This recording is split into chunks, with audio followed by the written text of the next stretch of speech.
During potentially dangerous weather situations, specially built receivers are automatically activated to warn of the impending hazard.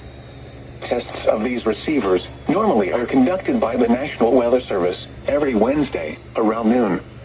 When there is a threat of or existing severe weather in the area on Wednesday, the test is postponed until the next good weather day.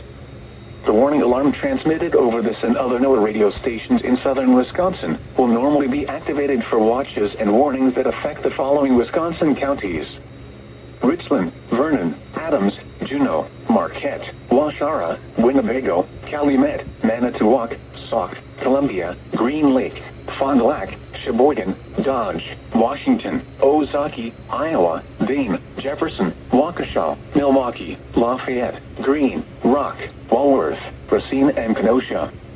And the following Illinois counties: Stevenson, Boone, Winnebago, McHenry, and Lake. And all adjacent coastal waters of Lake Michigan.